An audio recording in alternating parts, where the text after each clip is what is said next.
Hey, welcome to World Entertainment, and the first thing you'll notice is the voice. Yeah, got a cold, and it coughed, and it cannot shift. Isn't life wonderful?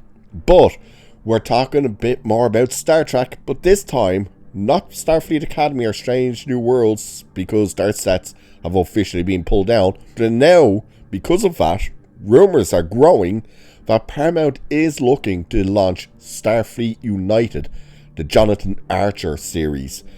Now, personally, do I think this is going to happen? No.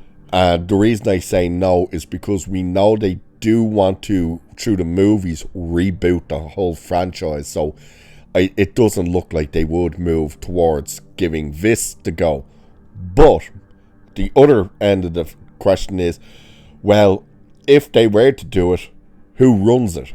Because if they were to announce this now, then it would have to be under Alex Kurtzman, because Kurtzman is still there and they want him gone. So the only way this would actually happen is if they let Kurtzman's contract run out, everyone else run out, get rid of Secret Hideout, all that stuff, and then bring new people in and then move forward with it. But I don't know whether or not they want to do that, because they've flat out said they want to kind of do something new and fresh with it and, you know, relaunch it. So we'll have a look at this anyway, because a lot of people are pushing for this. But the problem is, you don't want to push for it now.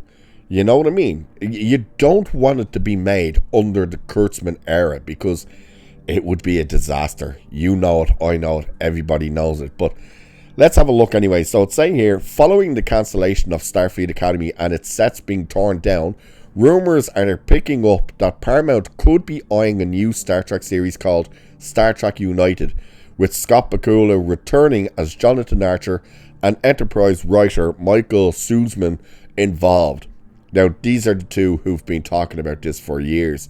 And remember, by the way, that Michael Sussman did pitch this to Paramount a few years ago, and they said no to it. So that's kind of also where you go, well, why would they pick it up now? But of course, that would have been the old regime, not the Ellisons. So right now, nothing official has been announced. As noted below, IMDb Pro lists Star Trek United as a pitch, not as something in production or even in development. An image placeholder featuring Bakula being used on IMDb also appears to be AI generated, you don't say. The rumours are coming from various ex-users and YouTubers. Word first hit back in August, but Paramount has not confirmed anything. According to the description from IMDb, the pitch is set at the dawn of the Federation, with President Jonathan Archer dealing with political threats, interstellar tension, and the effort to hold together a divided galaxy. That lines up with details previously reported about the concept being a more grounded political thriller set after Archer's Starfleet career. I think that's funny that they say after Starfleet's career, and yet he's the president of the Federation, so he's basically still Starfleet, even though, yeah, Starfleet is one end of things, the Federation is the other end of things, but at the same time, you know what I mean? So previous details tied to the rumoured project said Bakula and Sussman have been working on the idea for a few years. The concept would follow Archer after Enterprise, with the former captain now serving as president of the United Federation of Planets during an unstable early years of the Federation.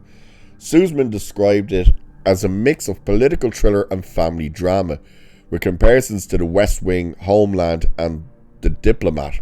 That earlier report also said the idea grew out of continuity Sussman planted in Enterprise, specifically a future database entry about Archer's post-Starfleet life. From there, the pitch reportedly evolved into a full show concept. So, yeah, there's that moment when Archer goes to the 31st, 32nd, or 36th century, where he's on the Enterprise J, and he sees like all the archives, and there is that little glimpse of President Archer and stuff like that. So that's what they're kind of basing it off, which is also a bit weird when you think about it. That's kind of like what the Hunt for Gollum is doing. It's like, hey, we're going to make a trilogy out of one paragraph. It's like, you want to make an entire show based off one glimpse of a little Holographic post, okay, even though there's obviously more you could do with this than one paragraph in a book. So the new Skydance-led Paramount has already made it clear that Star Trek remains a priority, especially on the movie side. After the merger, David Ellison pointed to Star Trek as one of the company's key franchises as Paramount looks to build out bigger theatrical brands, and later reports said the studio moved ahead with a new Star Trek movie from Jonathan Goldstein and John Francis Daly. Now that is the one part that you look at and you do kind of get a bit concerned, is the fact that they're looking at it as a priority on the big screen. Now, they also are looking to be a big priority on the small screen, but only after the movies. That, I think, is a bad idea. You don't want to try and launch your new crew and stuff in the movies. I can't see that really working. So, nothing has been announced yet about a new Paramount Plus series under the Ellison regime, but if Skydance is serious about expanding Star Trek again, it would make sense for that movie push to eventually carry over to streaming as well. Isn't that a strange statement? That it would carry over to streaming as well? Why don't they make it for the actual TV? Why focus it for streaming?